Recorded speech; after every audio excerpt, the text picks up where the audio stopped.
Bienvenue, mesdames et messieurs, à cette séance ordinaire. On est le 2 octobre. Je déclare la séance ouverte. Le projet d'ordre du jour. Nous verrons au point 3 le procès-verbal de la dernière séance qui était le 9 septembre. Dans les dossiers du Conseil aujourd'hui, à 4.1, c'est l'adoption des états financiers de la Ville pour 2024.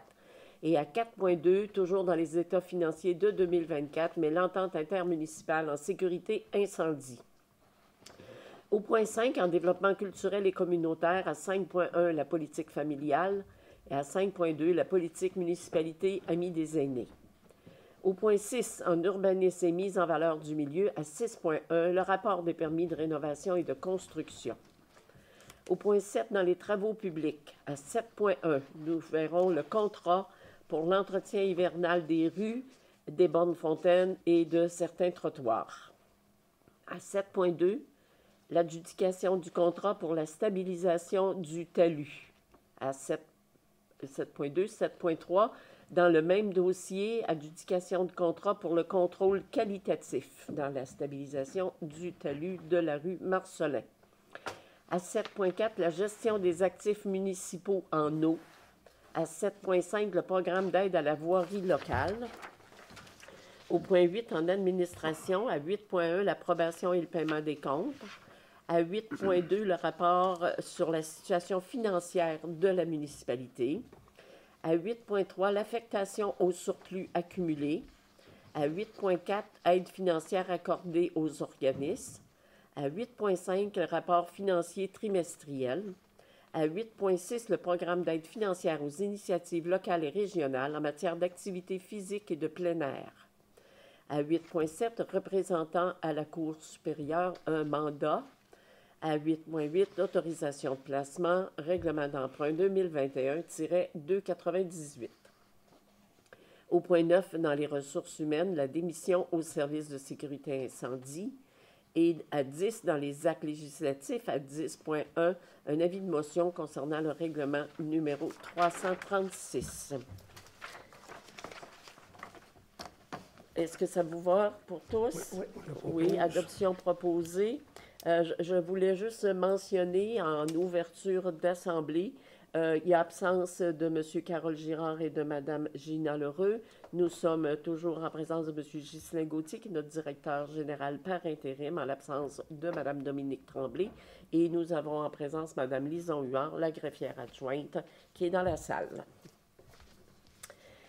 Donc, au point 4, nous devions recevoir, on va passer le sujet, Mme Geneviève Arsenault du cabinet Mallette, pour faire la présentation des états financiers de la Ville et de l'entente intermunicipale. Il y a peut-être un problème au niveau de la connexion. On va juste, on va revenir sur le point 4 dès que Mme Arsenault se joindra. Alors, on va aller au point 5, dans le développement culturel et communautaire, à 5.1, pour la politique familiale. Alors, on le sait que Forestville a une politique familiale qui nécessite d'être mis à jour. Et dans cette politique, avec un groupe de travail, il y a un plan d'action qui a été élaboré et qui a été accepté. Et une des actions concrètes, c'est l'organisation d'un forum citoyen et familial en 2026. On espère au printemps qu'on sera en mesure de le faire. Pour débuter l'organisation, il y a un nouveau comité qui doit être formé à cet effet. La résolution est pour mandater notre nouvelle agente de développement municipal, Mme Lucie Charbonneau, à former son comité qui vise la mise en œuvre de la politique familiale actuelle et notamment, particulièrement, l'organisation d'un forum citoyen prévu au printemps 2026. Résolution pour que nous puissions lui donner ce mandat? Madame Janie Tremblay. Au point 5.2, on a une autre politique qui est la politique MADA, qui nécessite une mise à jour, elle aussi, avec un nouveau comité. Et la résolution est toujours de mandater Mme Lucie Charbonneau, notre agente de développement municipal, pour former son nouveau comité et procéder à la mise à jour de la politique qui, elle aussi, va en découler un plan d'action qui est les actions qui sont retenues par les membres du comité citoyen qui participent à la mise à jour.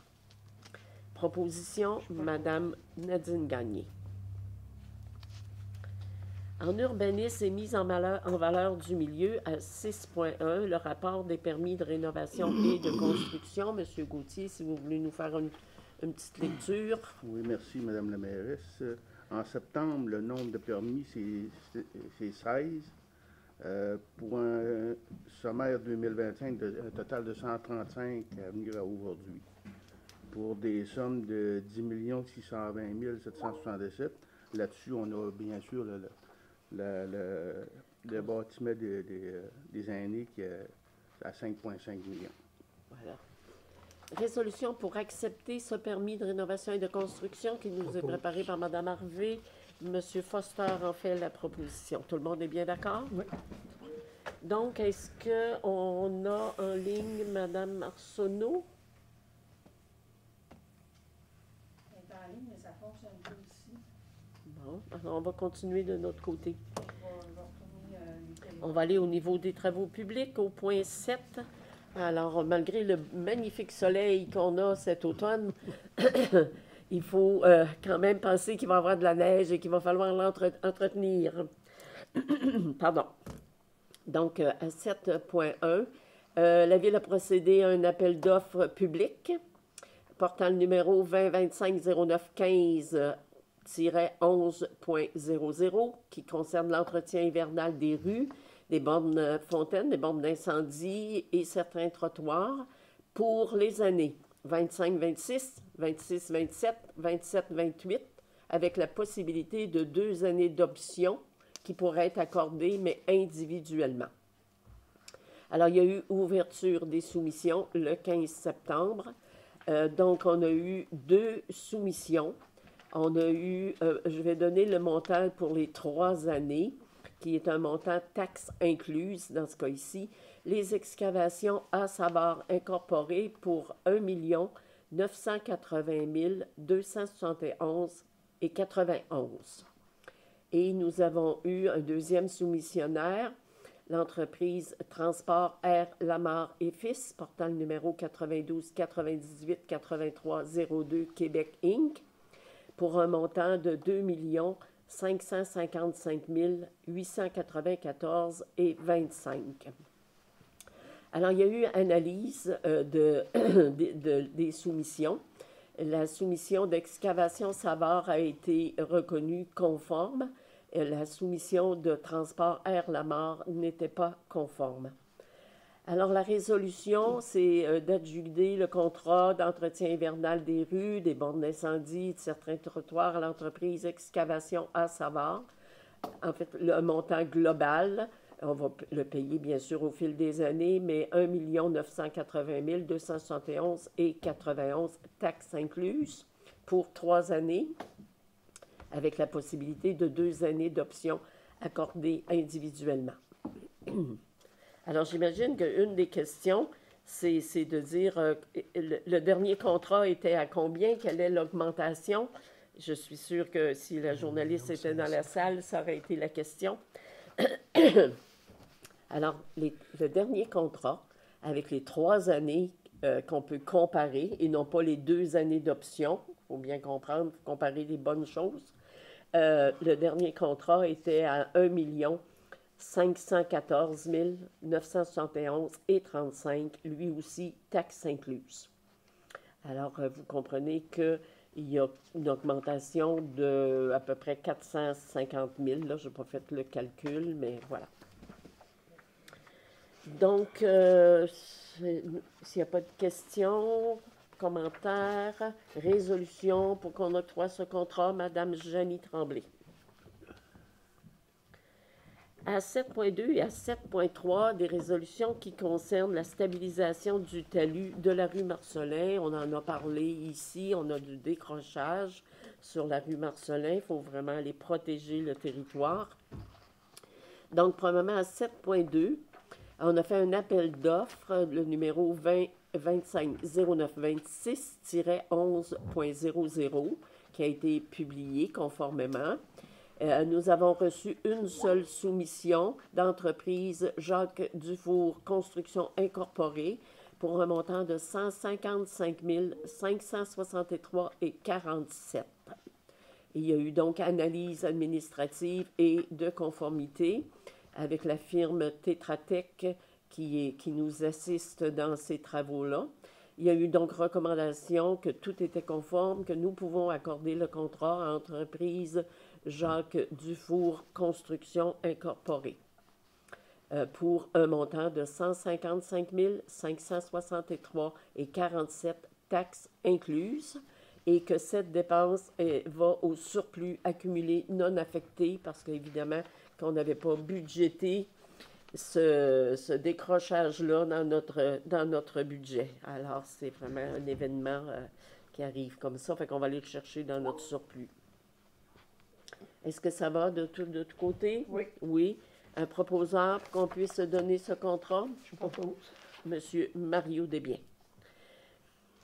Dans le même sujet de la rue Marcelin, nous devons, lorsqu'on fait des travaux de ce type-là, avoir une firme qui nous accompagne en termes de contrôle qualitatif. Il y a aussi donc une demande de soumission qui a été effectuée auprès de 3 firmes spécialisées dans le domaine. Une seule a répondu, c'est Englobe, pour un montant de 11 655,02 sous. Alors, notre règlement contractuel fait en sorte que nous pouvons aller en appel de cette façon-là, un appel d'invitation aux firmes spécialisées compte tenu du montant. Encore une fois, le travail qu'on fait avec la firme Tetra Tech qui a analysé la soumission et nous recommande donc d'octroyer le contrat à Englobe pour un montant de 11 655 taxes incluses. Et encore là, la dépense est prise au surplus accumulé non affecté, donc l'ensemble du projet. Ça va pour tous? Oui. Proposition pour adoption, Mme Nadine Gagné. À 7.4, dans la gestion des actifs municipaux en eau, alors nous avons une obligation d'élaborer notre plan de gestion des actifs. L'objectif du ministère dans cette gestion des actifs municipaux ou même dans la stratégie d'économie d'eau potable, c'est vraiment de faire en sorte de maintenir nos actifs en bon état afin d'offrir à nos citoyens des services de qualité et avec des équipements durables. Alors, nous sommes donc à l'élaboration de notre PGA, notre plan de gestion des actifs, qui vient maximiser autant nos équipements, qu'est-ce qui est prioritaire, dans quel ordre, si on a des investissements à faire, des réflexions. Ce plan de gestion va nous donner un plan pour les prochaines années. Dans quels sont les travaux prioritaires, dans quel ordre on devrait les faire. Donc, ça devient un outil de planification. Alors, il y a résolution de confirmer que la Ville s'engage à élaborer et à mettre en œuvre un programme de gestion des actifs en eau afin d'optimiser la gestion de ces actifs municipaux.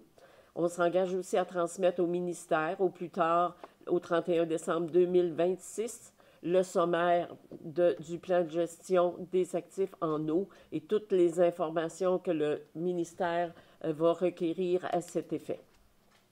Et on confirme par la même occasion que le Conseil approuve le document qui s'appelle « Démarche de gestion des actifs municipaux en eau » et qu'on autorise le dépôt de tout document auprès du ministère. C'est dans les règles et on a été accompagné par Techniconsultant pour enclencher cette démarche qui va nous permettre d'avoir un bon portrait de tous nos actifs en eau de la municipalité pour les prochaines années. C'est une planification. Donc, je prendrai une résolution pour qu'on puisse poursuivre dans ce sens-là. Madame Janie Tremblay. Alors, je vais suspendre pour accueillir Madame Geneviève Arsenault de la firme Mallette. C'était les sujets du point 4. Donc, merci Madame Arsenault d'être avec nous. Vous nous entendez bien? Oui. Très bien. Alors, au point 4.1, c'est les états financiers 2024 De la ville. De la ville, on recommence par la ville, puis ensuite les services incendie. Oui, s'il vous plaît. Parfait. Donc, bonsoir. Comme Mme Anctil le disait, là, Geneviève Arsenault, ça fait plaisir d'être avec vous ce soir. Je suis comptable professionnel agréé et associé chez Mallette. C'est moi qui vais vous présenter les états financiers de 2024. Donc, c'est important de faire le point. On est déjà rendu en octobre 2025. Mais là, je vous amène là, au chiffre de l'année 2024. Pour ne pas que ça porte à confusion. Je vais vous partager mon écran pour que vous puissiez suivre avec moi.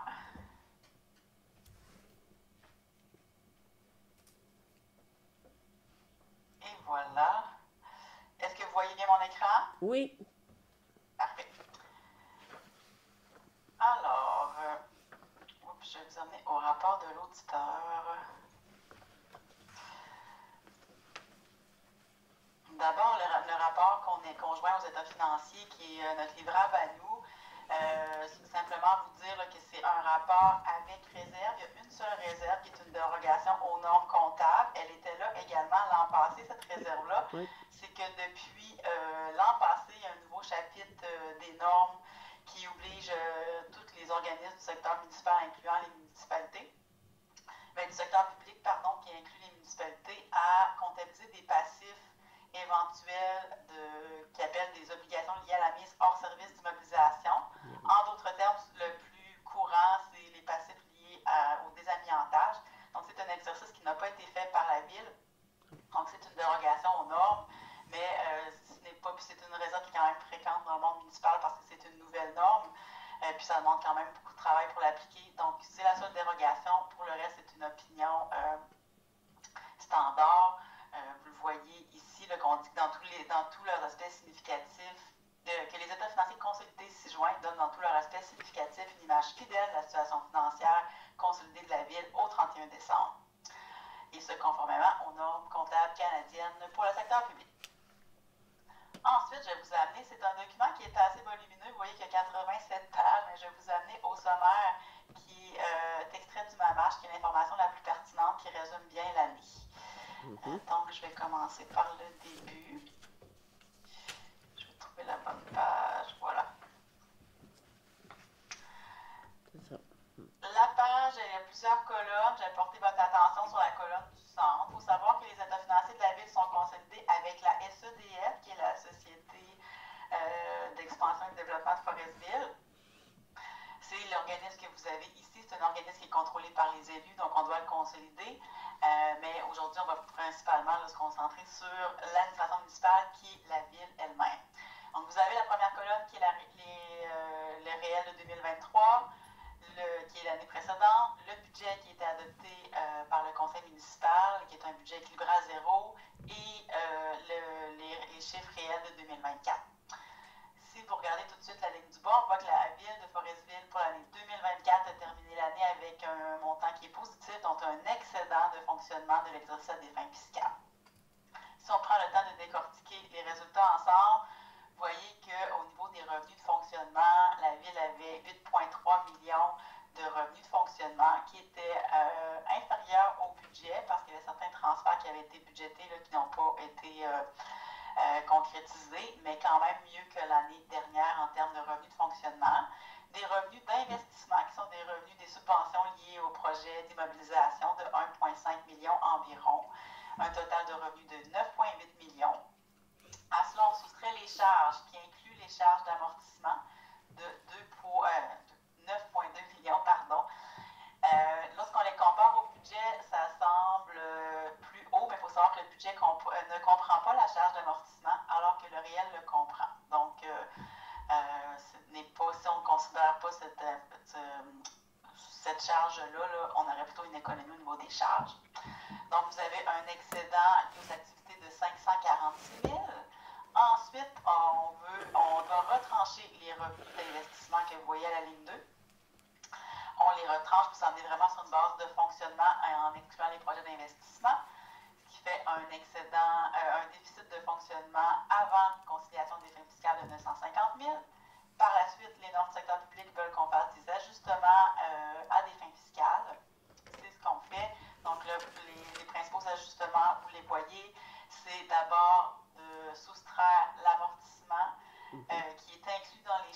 de 9,2 millions, mais qu'on veut enlever parce que l'amortissement, ce n'est pas une sortie d'argent, c'est vraiment une dévaluation d'actifs qu'on vient calculer. Donc, les normes du secteur public nous le font enlever. Ensuite, ils veulent qu'on soustrait cette fois-ci les versements en capital sur la dette long terme. Elles ne sont pas incluses dans les charges, donc ils veulent qu'on le mette comme une dépense à des fins fiscales. On fait d'autres ajustements certains, les revenus de fonctionnement qui ont servi à acheter des immobilisations, à même le budget de fonctionnement, 58 000, et l'appropriation de surplus pour venir renflouer les coffres de 330 000. Un total d'ajustement de 971 000, qui est légèrement supérieur au déficit ici, ce qui permet à la Ville de terminer l'année avec un mince excédent de fonctionnement de 20 000 Ça va pour ça? Ça va pour tous? Oui. Oui. Ensuite, au niveau de la situation financière, encore une fois, on a 4 colonnes. Je porte votre attention sur la colonne, la deuxième colonne, administration municipale 2024. Au niveau de l'actif financier, qui sont les actifs qui sont convertibles facilement en liquidité, la Ville avait de l'argent en encaisse, en trésorerie, équivalent de trésorerie de 475 000, moins que l'an dernier. Elle avait beaucoup de débiteurs. Les débiteurs, c'est principalement des subventions à recevoir. Donc, il y a eu beaucoup de projets dans le passé, puis souvent, il y a un délai avant d'encaisser les subventions. Donc, 10,8 millions il n'y a pas juste des subventions, mais principalement des subventions. Donc, une grande partie qui est encaissée en 2025. Un total d'actifs financiers de 11,3 millions. Les dettes, qu'on appelle les passifs, totalisaient 19 millions au 31 décembre 2024. C'est une hausse par rapport à l'an dernier. Puis si vous voyez, l'an dernier, la Ville était sur des emprunts temporaires qui là se sont convertis en règlement d'emprunt suite à la fin des travaux. On pense au quai et de l'aéroport. Et là, c'est rendu de la dette long terme. Donc, on voit une diminution au niveau de l'emprunt temporaire, mais une augmentation au niveau de la dette long terme, là, qui était au net 17,2 millions de dette long terme au 31 décembre. Un total de passifs de 19 millions, ce qui fait qu'on a plus de passifs que d'actifs financiers, ce qui nous amène à une position de dette nette de 7,6 millions. C'est une augmentation de la dette par rapport à l'an passé. Mais par contre, la dette a servi à financer des infrastructures. On les a nommés les gros projets et vous voyez qu'il y a une hausse au niveau de votre valeur d'actifs non financiers de vos infrastructures. Maintenant, ça frôle le 36 millions. Ensuite, une autre donnée qui est bien importante dans le monde municipal, c'est l'excédent de fonctionnement non affecté. L'excédent à la fin de l'année se chiffrait à 1,4 million. Donc, on est venu prendre l'excédent de l'an passé. On a ajouté le 20 000 de profit de l'année.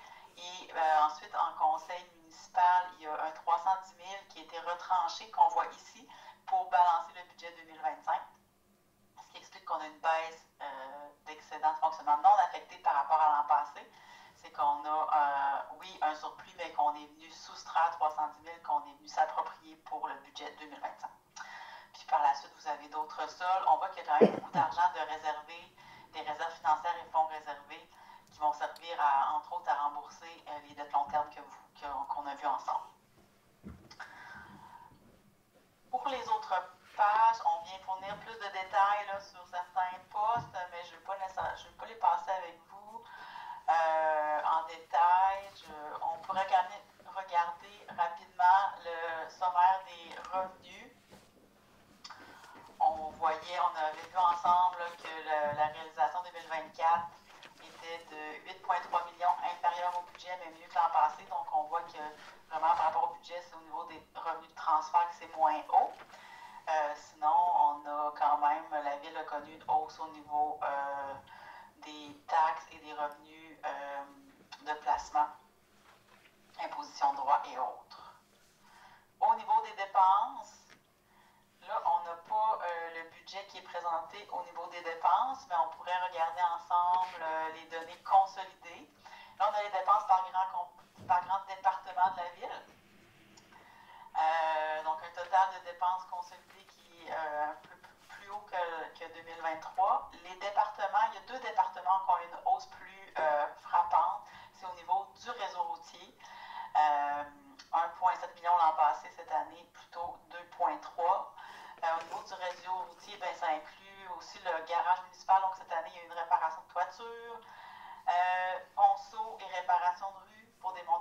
important, plus important que 2023, et une hausse aussi au niveau du contrat de déneigement. C'est principalement ce qui explique l'augmentation.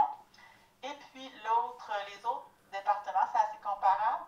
L'autre hausse, c'est au niveau des frais de financement, parce que plus d'emprunts long terme souvent vient avec une facture d'intérêt sur la dette long terme. Donc, vous voyez que là, il y a une hausse de environ 600 000 $ qui a été déboursée en frais d'intérêt au niveau de la dette long terme pour 2024. Voilà pour la ville. Est-ce qu'il y a des questions? J'en aurais une. On va en faire l'adoption. C'est déposé, mais il faut que c'est adopté. Pourrais-tu... Question? Oui. Oui. Tantôt, quand vous avez parlé des débuteurs là, au montant en administration municipale, là, c'est des montants de subventions qu'on n'a pas reçus encore? Au 31 décembre, elle n'était pas reçue, mais en 2025, là, il y en a savoir. qui ont rentré. Là, on a vu beaucoup d'encaissements subséquents. Donc, la plupart ont rentré. Ça veut dire que nous, on doit l'emprunter, c'est nous autres qui payons les intérêts. Dans la subvention, là, les intérêts ne sont pas comptés dans ça, j'imagine. Les intérêts de l'emprunt, je parle. Dans les débiteurs, non, il n'y a pas. Effectivement, le temps que l'argent rentre, ça fait que c'est la municipalité et la ville qui doivent supporter la dépense, parce que vous avez fait les décaissements, mais vous n'avez pas la subvention. Donc, c'est vrai que là, souvent, ça va être en emprunt, puis l'intérêt est à votre charge. Il y a certains programmes du gouvernement, quand c'est encaissé sur une longue période, c'est-à-dire il y en a qui sur 20 ans, là, ils vont verser de l'intérêt au gouvernement sur la subvention. Mais si c'est encaissable en une modalité, suite à leur analyse, ben là, il n'y a pas d'intérêt la plus souvent. Là. Fait qu'effectivement, si vous n'avez pas la liquidité puis vous devez être sur la marge de crédit, c'est à votre charge, là, les frais d'intérêt. OK, merci bien. Donc, résolution pour accepter, tel que déposé, les états financiers de la Ville au 31 décembre 2024, préparés par les vérificateurs Mallette, et autoriser Mme Annie Morin, la trésorière adjointe, à signer ces états financiers. Proposé, qui a dit? M. Desbiens? M. Mario Desbiens. Parfait. On peut poursuivre maintenant avec l'entente intermunicipale en sécurité incendie. Oui. Donc, je me remets en partage. Vous voyez l'état financier. Je pense que vous avez tous des copies. Je vois que vous suivez. Oui. Parfait. Service incendie. Dans le fond, les services incendies, pour se mettre en contexte, c'est une composante de la ville de Forestville. Tous les chiffres que je vous présente aujourd'hui sont intégralement dans les états financiers de la ville de Forestville, dans le département de la sécurité publique, une ligne d'incendie.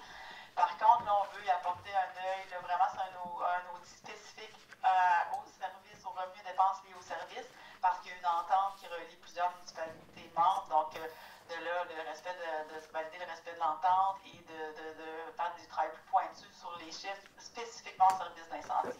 Mais ce n'est pas un organisme qui est incorporé, c'est vraiment une composante de la ville, comme c'est la ville qui gère l'entente. Alors, on est en audit à ce niveau-là, comme la ville, on a les mêmes normes du secteur public, donc on a la même réserve, on ne s'en sauve pas. Donc, s'il y a une obligation qui toucherait les casernes, le travail n'a pas été fait. Mais, comme je vous disais, l'an passé, puis les communes dans le monde municipal, parce que c'est nouveau, c'est la seule réserve. Là, on est donc, ça à ce niveau-là. Sinon, c'est une opinion qui est en accord, là, qui n'a pas de. Je vais vous prendre le temps de vous la lire. En fait, je vais aller trop vite. Que les états financiers 6 juin, notre avis. Les états financiers 6 juin de l'organisme pour le système du 31 décembre 2024 ont été préparés dans tout leur aspect significatif, conformément au référentiel comptable décrit à la note 2. La note 2 fait aussi référence à l'entente. Alors, au niveau des services incendies, je vais sortir mes notes également. Donc, les revenus 2024-2023, on est toujours en 2024.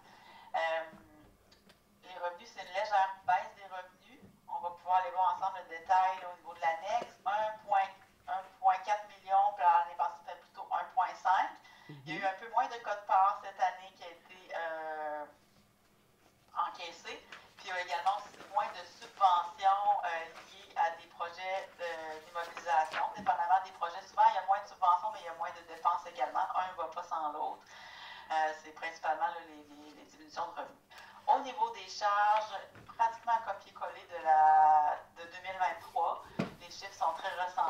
légère indexation, mais inférieure au coût de la vie. Là. Donc, 1 337 000 de dépenses, vous avez la ventilation par département. Selon les termes d'entente, certains départements sont partagés selon la richesse foncière, d'autres à part égale entre les municipalités membres. Ce qui fait que le service incendie dégage un excédent avant autre élément de 52 000. Cet excédent-là a servi à faire des acquisitions en 2024. On parle d'avis de pompiers et d'équipements pour un projet SUMI. Fait que vraiment, le surplus, ça aide uniquement, exclusivement à faire l'acquisition de mobilisation de votre service incendie. Ensuite, on retranche l'amortissement qui est une dévaluation des biens de 90 000. Donc, on a une plus grande dévaluation que les acquisitions, ce qui fait que l'entente termine avec un déficit de l'exercice de 37 000. Il y avait des excédents accumulés. Donc, on vient réduire l'excédent accumulé d'ouverture d'année pour arriver à la fin de l'année avec 290 000 d'excédent. Cet excédent-là, il n'est pas disponible, il est investi en immobilisation. Il faudrait vendre les biens pour avoir les sous. Vous allez le voir plus loin à la page suivante. On voit bien là, que l'excédent correspond exactement à la valeur comptable des immobilisations. Au niveau de l'état de la situation financière pour les services incendies 2024, vous voyez que les actifs financiers, ça va bien, 539 000 d'actifs financiers disponibles, dont principalement de l'encaisse. Et puis, au niveau des passifs, qui sont les dettes, c'est un montant équivalent. Ce qui est important de savoir, c'est les revenus reportés, parce que les revenus reportés, c'est les quotes-parts perçus par... les quotes-parts payés par les municipalités, mais qui n'ont pas été nécessaires. Donc, on cumule en encaisse, puis c'est le coussin dans le futur pour l'entente advenant des projets. Donc, ça totalise 273 000 de quote-part. Puis, vous avez le détail par municipalité qui est également là, fourni à la fin à l'annexe E au niveau des quote-part. Donc, c'est vraiment le coussin de l'entente, 273 000. Ensuite, je vais vous amener aux annexes. Donc, les revenus, on a le détail. On voyait qu'il y avait une baisse principalement au niveau des quotes-parts et puis les subventions aux immobilisations. Autre revenu incendie, ça c'est une hausse, c'est de l'argent, les subventions pour la formation des pompiers. Les autres départements très comparables. Puis là, j'ai pas l'annexe E qui est attachée derrière, mais il est disponible, mais il n'est pas dans la version que j'ai. Donc voilà pour le service incendie. Donc principalement, il demeure un coussin, c'est ce qui est à retenir. Puis voilà. Questions, commentaires? Ça va? Oui. Par résolution, encore une fois, accepter les états financiers de l'entente intermunicipale en sécurité incendie. On est au 31 décembre 2024, préparé par les vérificateurs Mallette. Également, dans notre résolution, autoriser Mme Annie Morin, trésorière adjointe, à signer ces états financiers. Un proposeur? Mme Jeannie Tremblay. Mme Arsenault, vraiment, merci beaucoup de votre présentation ce soir. Merci beaucoup de votre bon travail d'accompagnement. Ah, merci, c'est gentil. Bonne séance à tous. Merci. Au revoir. Merci, au revoir. Bien. Alors voilà, on va reprendre.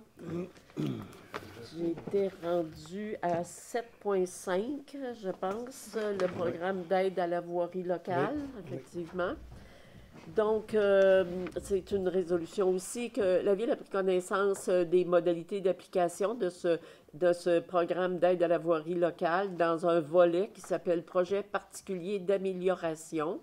Il y a eu des travaux réalisés, il y a eu des frais inhérents. On a, tout au long en voirie locale, à chaque année, on tente de faire de la réfection un peu partout, dans tous les quartiers de la ville, là où c'est encore plus urgent.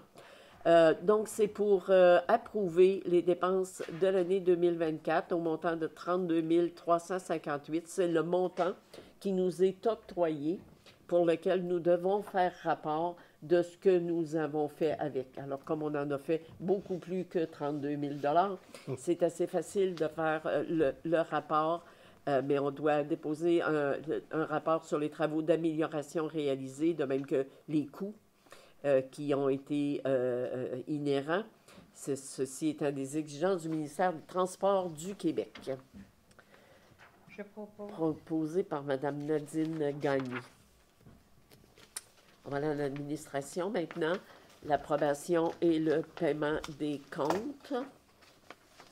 Alors, la liste des comptes, comme d'habitude. Donc, adoption des comptes payés. Quelqu'un en fait la proposition? Seulement, c'est notre spécialiste, mais je vais proposer. Ouais. Madame Janie Tremblay. Parfait. Ça va pour tout le monde? Oui. À 8.2, conformément à la loi, je dois déposer un rapport formel sur la situation financière de la municipalité. Pour les citoyens, d'ailleurs, je dois en faire la lecture intégrale et nous devons publier ce rapport financier dans les journaux qui vont suivre. Alors, chers citoyennes et citoyens, j'ai le plaisir de vous présenter, conformément à l'article 474.1 de la loi sur les cités et villes, un bref rapport sur la situation financière de la ville de Forestville pour l'année 2024. Alors, les états financiers 2024, qu'on vient tout juste de voir, ont été audités par la firme Mallette, comptable professionnel agréé, qui a déposé son rapport lors de la séance du 2 octobre, c'est aujourd'hui. Les résultats révèlent un excédent de fonctionnement à des fins fiscales pour l'année 2024 de 20 369 $ et un excédent accumulé de fonctionnement non affecté d'1 421 876. Je vous rappelle que tous ces documents peuvent être consultés au bureau de la municipalité. Dans l'état des revenus et des dépenses pour l'année 2024, les résultats pour l'administration municipale sont les suivants. Au niveau des revenus, nous avions budgété 9 476 023. Au réel, ce fut 8 588 726. Au niveau des dépenses, le total des dépenses budgétées 9 476 023, qui est le montant, en fait, qu'on avait mis au niveau des revenus pour avoir un budget équilibré, tel que l'exige la loi, alors que le réel, encore une fois, pour aller à l'équilibre avec notre surplus de 20 369, le réel était de 8 568 357. Dans les exigences de l'article de la loi, je dois aussi faire mention de la rémunération des membres du conseil. Alors, comme mairesse, j'ai reçu pour 2024 une rémunération de 17 238 $ et une allocation de 8 619 $. Chaque membre du conseil a reçu une rémunération de 3 956 $ et une allocation de dépenses de 1 978 $. Il y a aussi la liste des contrats de plus de 25 000 $. La loi impose aux maires de déposer une liste des contrats de plus de 2 000 $ conclus avec un même contractant lorsque l'ensemble de tous les contrats comporte une dépense totale qui dépasse 25 000 $ et ce pour la période du 1er janvier au 31 décembre 2024. Cette liste est disponible au bureau de Mme la greffière ainsi que sur le site Internet de la Ville. La dette de la municipalité au 31 décembre 2024, la dette totale de la municipalité s'établissait à 17 433 700, ce qui représente bien sûr une augmentation par rapport à 2023, on l'a vu tantôt. Des subventions de 8 361 717 provenant du gouvernement du Canada et du Québec servent au remboursement du service de la dette et se détaillent de la façon suivante. Alors, il y a quand même une liste de règlements d'emprunt dont je vais lire les échéances. La réfection de la 7e rue, alors on est à un solde de 54 400, échéance en 2025. Il y a aussi la route 138 et la 1er avenue avec aussi l'ascenseur qui avait été installé au complexe Guy Ouellet. Le sol est de 29 800. L'échéance 2026. L'exutoire pluvial de la Première Avenue, le solde au 31 décembre 2024, 64 800, puis l'échéance 2028. La mise aux normes d'eau potable, un solde de 67 700 sur l'emprunt, échéance 2028. Le pavage de l'aréna et le mur de pale-planche, le solde de 40 000 fin échéance 2031. La réfrigération à l'aréna, il y a 2 emprunts, 282 200 qui se terminent en 34 et 40 300 qui se terminera en 2040. La réfection de la rue Cléry, un solde de 256 100 pour 2035. La réfection de la source d'eau potable, qui, elle, le solde 177 600, mais une subvention du même montant qui vient compenser l'emprunt. La réfection de la première rue, 334 200 au solde pour 2036. La salle de spectacle, un solde de 165 900 pour 2040. Un emprunt regroupé sur les achats des terrains de Deshawa, le pavage de la 5e avenue, le pavage du stationnement du complexe Guy Ouellet, la toiture du musée La Petite Anglicane et le mur de pale-planche. Une échéance en 2040, 479 600 à ce jour. Le chargeur sur roue, donc un solde de 180 200, échéance en 2041. La revitalisation de la Première Avenue, 1 175 000 pour 2045. La modernisation de l'aéroport pour 4 millions avec des subventions de 2 561 979 pour 2049. Et la modernisation du quai municipal pour 10 085, subvention de 5 622 pour 2064. Alors, comme on le disait, quand on regarde les montants d'emprunt, c'est 17 433 000, mais il y a 8 361 000 de subventions à recevoir. Donc, voici pour le rapport sur la situation financière de la municipalité. Déposé tel que requis. À 8.3, l'affectation au surplus accumulé. Nous avions passé une résolution avec le service de sécurité incendie pour procéder à l'acquisition d'une laveuse essoreuse pour la caserne ici à Forestville. Tout simplement, c'est pour compléter notre résolution. Bon, la dépense, elle est la même, c'est 11 696 $. Il restait à trouver l'entreprise qui allait vraiment nous la livrer. Donc, c'est de Arsenal. Et le montant, donc, c'est plus taxes, 11 696 plus taxes. Et ce que nous ajoutons, c'est que ça doit être pris au surplus accumulé non affecté. C'est ce qui manquait dans la précédente résolution. Sinon, il n'y a rien de changé. Un proposeur? Propose. Monsieur Foster. On a proposé, là, Le rapport de la mairesse? Non, c'est un dépôt. C'est Richard qui... Oui, c'est M. Foster qui a fait le 8.3. L'aide financière accordée aux organismes, on a 2 demandes. Donc, le Club Lyon, Longue-Rive, Portneuf-sur-Mer, Forestville et Colombier, qui vont tenir leur tournoi famille, qui nous demandent les profits du bar du samedi, que nous acceptons parce qu'ils ajoutent à leurs activités vraiment une contribution à la soupe populaire qui vient grandement aider les gens qui sont dans le besoin. Alors, on accepte de contribuer pour qu'ils puissent avoir les argents requis pour cette implication pour nos familles. Et la Fondation de la Commission scolaire de l'Estuaire, qui est dans sa 3e édition de financement, qui va créer un souper d'Halloween à emporter, qu'on peut faire les réservations sur le site de la commission scolaire. C'est la fondation qui vient en aide aux enfants et aux familles qui ont des besoins de tout ordre, que ça soit pour des vêtements, pour des inscriptions à des activités ou tout autre. Donc, la contribution de la Ville serait de 100 $ si vous acceptez. Madame Jenny Tremblay en fait la proposition. Tout le monde est d'accord? Oui. À 8.5, le rapport financier trimestriel pour 2025, oui, qui va nous être présenté par M. Gauthier. Merci, Mme la mairesse.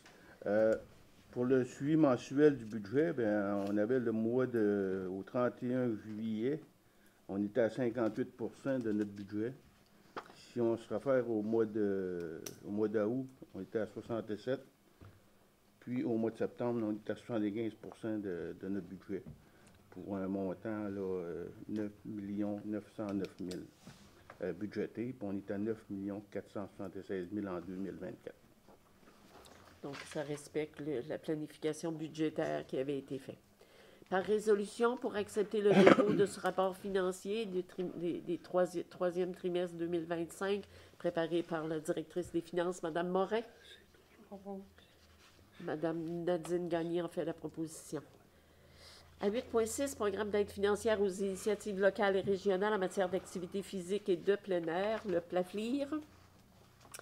Donc, nous souhaitons, comme conseil municipal, soutenir des besoins par rapport à la pratique d'activités physiques. Ça va de soi pour nos jeunes, nos moins jeunes, pour les familles. Le programme d'aide financière qu'on vient de nommer de l'unité régionale loisirs et sports Côte-Nord qui permet vraiment la réalisation de nouveaux projets ou même de bonifier des projets qui sont existants. Donc, la résolution, c'est pour mandater Mme Gina Foster, la directrice des loisirs, à présenter et à signer la demande d'aide financière auprès de l'URLS dans le cadre de ce programme volet 1 qui permet l'achat de matériel et d'équipements et la tenue d'activités et d'événements liés à l'activité physique. Il y aura donc un protocole aussi à signer. Par notre résolution, on autorise M. Gauthier et Mme Huard, greffière adjointe, à signer le protocole et nous nous engageons à payer notre part des coûts. Donc, il y aura des équipements qui pourront être disponibles puis prêtés gratuitement à ceux qui veulent des fois essayer une activité avant peut-être de s'équiper eux-mêmes. Proposition? Propose. Monsieur Desbiens. À 8.7, représentant à la Cour supérieure, un mandat pour notre cabinet Tremblay-Bois Avocat. Pardon. Alors, considérant l'acte d'intervention forcé pour appel en garantie signifié le 25 septembre, l'entreprise RG Saint-Laurent, qui est l'entreprise qui a réalisé les travaux de réfection sur le quai. RG Saint-Laurent est poursuivie par Keller Fondation Limitée dans un dossier de cours portant le numéro 540-17-01-64-418-252. Alors, c'est un dossier de réclamation du Fonds d'assurance des municipalités du Québec. Alors, pour aller de l'avant, donc, la Ville doit s'adjoindre les services d'un cabinet juridique qui va nous représenter dans ces dossiers-là à la Cour supérieure. Le mandat, donc, à la firme Tremblay-Bois Avocat, mandat de représentation dans ce dossier. Madame Jenny Tremblay en fait la proposition. Ça va pour tout le monde? Oui. À 8.8, des autorisations de plan sur nos règlements d'emprunt. Ça va répondre, M. Foster, un petit peu à la question tantôt que vous avez posée à la comptable. Considérant que la Ville a contracté un emprunt de 4 millions pour la modernisation de l'aéroport avec le règlement 2021-298. Le coût réel du projet s'élève à 3 650 591. Il y a eu des subventions qui ont totalisé, je vais arrondir les chiffres un peu, là, 2 561 000 qui proviennent de DEC Canada, du programme PACIER, du phare, de la MRC Haute-Côte-Nord qui ont été versés, qui viennent réduire le financement net à environ 1 089 000. Alors, il y a le montant global, puis il y a les subventions. Ce qui fait que nous avons, avec notre premier règlement, un excédent de 2,9 millions qui est disponible et que nous souhaitons placer Et là, les intérêts vont nous aider, évidemment, à compenser les Plutôt d'en intérêts payer. de l'autre. Plutôt d'en payer, on va en recevoir. On va l'en payer, mais avec celle-là, on va en recevoir, puis avec l'espoir de compenser. Alors, comme c'est une bonne façon de gestion financière d'effectuer un placement qui va permettre de réduire la charge de l'emprunt, limiter la pression fiscale sur les contribuables. Alors, il y a donc une confirmation venant par résolution du Conseil qui autorise un placement de 3 millions dans les produits financiers sécuritaires, évidemment. Et de la façon que le placement est fait, le décaissement va se faire au fur et à mesure où nous, on va avoir à payer nos parties d'emprunt. Alors, c'est la façon de faire. Dans notre résolution, on donne donc aussi le mandat à Mme Annie Morin, directrice des finances et trésorière adjointe, à effectuer les démarches auprès de la Caisse des jardins du centre de la Haute-Côte-Nord, selon l'échéancier qu'on vient de proposer, assurer le suivi annuel des rendements, présenter au Conseil un rapport annuel sur cet état de placement et les décaissements et assigner les documents nécessaires. Ça vous va? Oui, Absolument. madame. Vous en faites la proposition? Oui. M. Foster. Aux ressources humaines, maintenant, au point 9.1, c'est d'accepter la démission au service des incendies dans la division de Les Escoumins. Madame la pompière Kelly Tremblay-Morneau qui nous quitte. Elle était en fonction depuis 2020. Donc, résolution pour accepter sa démission. Madame Jeannie Tremblay, et la remercier de ses bons services. Au point 10, dans les actes législatifs, pour terminer, j'aurais besoin d'un conseiller qui donne l'avis de motion pour le règlement 336, pour lequel nous allons reviser tout simplement, c'est la façon que ça a été libellé dans les contrats de vente de terrains qui sont la propriété de la ville de Forestville. Il est mentionné dans le document à certains endroits la SEDF, la Société d'économie et de développement de Forestville, qui en fait n'a rien à voir avec les ventes de terrain. Les ventes de terrain sont des propriétés de la ville et c'est comme une coquille qui s'est glissée dans le règlement. Donc, pour le moment, juste un conseiller qui donne un avis de motion pour qu'on puisse reviser ce règlement. Je propose. Madame Nadine Gagné. Merci beaucoup. C'était donc l'ordre du jour ce soir. En terminant, puisque c'est la dernière assemblée pour deux de nos vaillants conseillers, Madame Jeannie Tremblay, Monsieur Richard Foster, qui ont été avec nous au sein du conseil municipal en dévouement aux citoyens. Alors, je voudrais vous dire que ce fut un plaisir de travailler avec vous deux. Je vous souhaite une bonne continuité, quelle qu'elle soit, où qu'elle soit. Et si vous voulez vous adresser aux citoyens, je vous laisse ce privilège de quelques minutes. Bien, je peux peut-être juste parler pour nous deux, Richard, mais dire merci de nous avoir accordé cette confiance-là. Ce fut juste 4 ans. Je sais que Richard a été là 12 ans? 16. 16 ans, très respectable. Mais une super belle expérience, franchement. Moi, j'en sors grandi. J'ai appris beaucoup de choses au niveau du domaine municipal. J'ai appris pourquoi il ne faut pas chialer, s'impliquer, se présenter et essayer de comprendre au lieu de toujours être en mode problème, on se met en mode solution. Ça a vraiment été une belle expérience, puis je suis chanceuse d'avoir partagé ça avec vous. Madame Anctil, encore plus, je l'ai fait parce que c'était vous qui étiez là. Ça a été un honneur. J'ai d'autres projets, mais quand même, c'est une fierté d'avoir fait ce beau 4 ans-là, puis de l'avoir fait au complet, puis au meilleur de mon cœur et de mon investissement. Je suis très, très fière de ça. Voilà.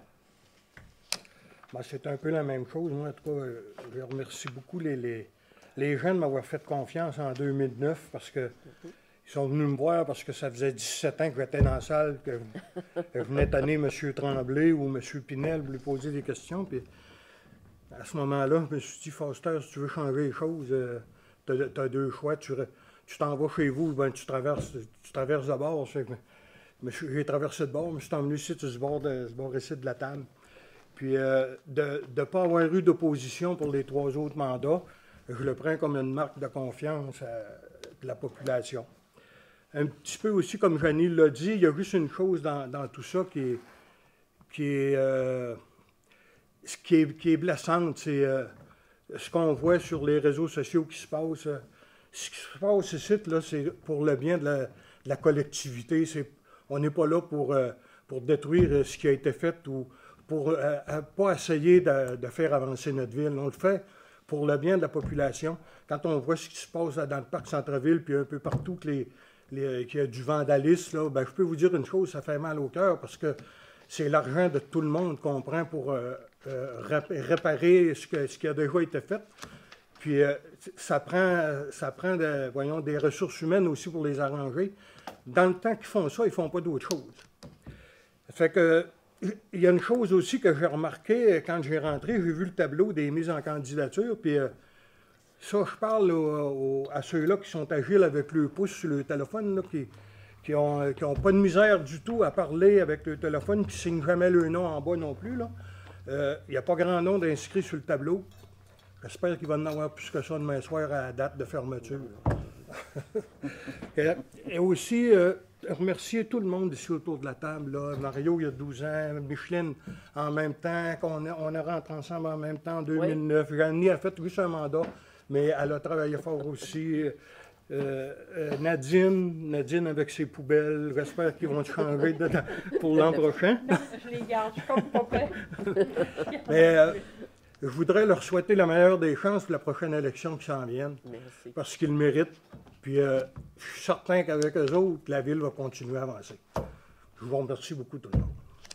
Alors, merci beaucoup, Eugénie. Merci beaucoup, Richard, au nom du Conseil, au nom de tous les citoyens. Je prendrai une résolution pour clore la séance de ce soir. Je peux-tu la proposer? Oui. C'est Foster. Merci beaucoup.